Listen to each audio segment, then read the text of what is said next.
हाय दोस्तों, कैसे हैं आप सब। आई होप आप लोग अच्छे होंगे, स्वस्थ होंगे। तो मेरे चैनल मीनाक्षी सोनी राधे राधे ब्लॉग में आप सबका स्वागत है। तो आज की वीडियो जो है वो मैं कल की जहां समाप्त करी थी अपने ससुराल के ऊपर, जो मैंने वीडियो बना रखी है अपनी लाइफ की, उसी की आगे की ये वीडियो है। और आज मेरा तबीयत भी थोड़ा सा ठीक नहीं है क्योंकि मेरे सर में हो रहा है दर्द और मुझे हुआ है फीवर। पर मुझे वीडियो तो बनानी ही है कल के लिए, तो बस मेरी वीडियो जो है वो यहीं से स्टार्ट है। तो दोस्तों, मैं बना रही थी खाना, शाम का टाइम हो रहा है और बना रही हूँ मैं। तबीयत ठीक नहीं है तो मैंने सिर्फ चावल बना दिया है, पीले चावल बनाए हैं और कुछ भी नहीं किया है। तो बस इसके बाद कल की वीडियो स्टार्ट करते हैं जहाँ से छोड़ी थी। तो मेरी बेटी हुई थी, मेरी मम्मी आकर के करके गई ससुराल वालों से। तो खैर वो तो कोई किसी ने पूछा ही नहीं, आए ही नहीं कोई। यहाँ तक कि हॉस्पिटल में दिखे थे पर नज़रें छुपा के साइड हो गए। हॉस्पिटल में लेके आए थे किसी को दिखाने के लिए घर से, तो मैं वहीं पे थी हॉस्पिटल में ही। तो मुझे देख के नज़रें फिर के साइड हो गए।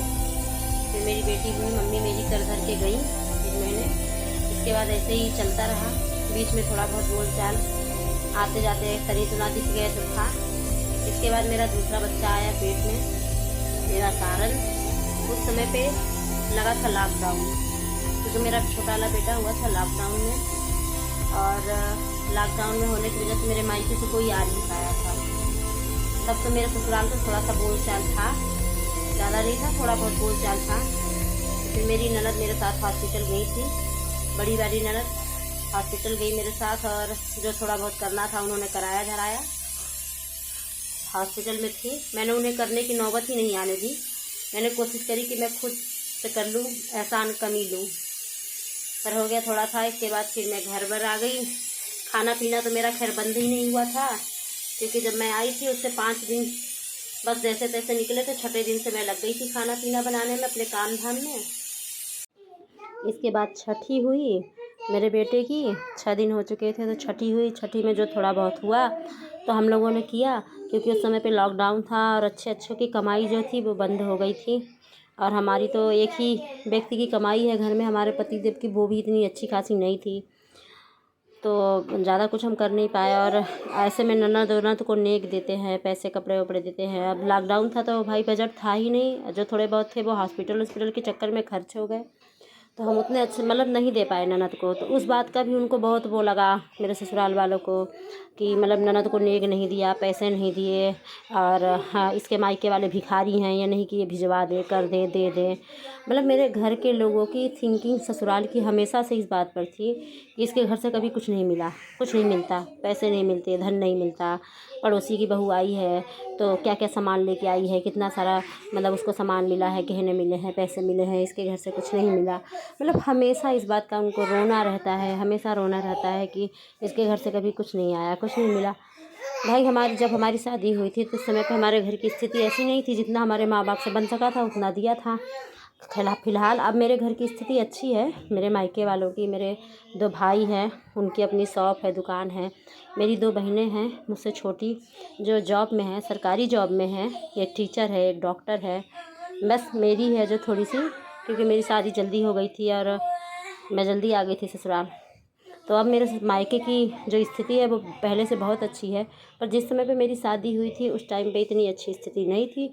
जितना हमारा हो सकता था मेरे माँ बाप ने उतना किया, दिया। और वैसे भी मेरे ससुराल के लोगों ने तो पैसे ले लिए थे, पहले से ही धन बटोर लिया था, फिर भी जो उनसे बन सका था उन्होंने दिया पाया। पर हमेशा उनको इस बात की शिकायत हमेशा बनी रहती है कि तेरे मायके से कुछ नहीं मिला, ऐसे हैं वैसे हैं, हमेशा गाली गलौज करना। मैंने भी फिर धीरे धीरे करके बातचीत होना जो हो गया बिल्कुल बंद। अब जब कभी कभार गली में घाट में मिल गए तो भले बोलचाल हो गया, बाकी नहीं है। फ़िलहाल मेरे माँ बाप ने मेरी बहुत हेल्प करी, मेरे हर साथ, मतलब हर जगह, हर सिचुएशन में मेरे माँ बाप, मेरे भाई, मेरी बहन मेरे साथ खड़े रहे।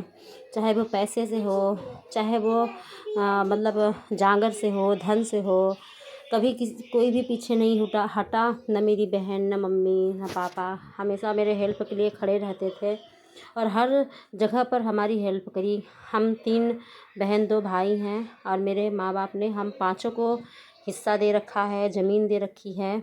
हम तीनों बहनों को ज़मीन दे रखी है।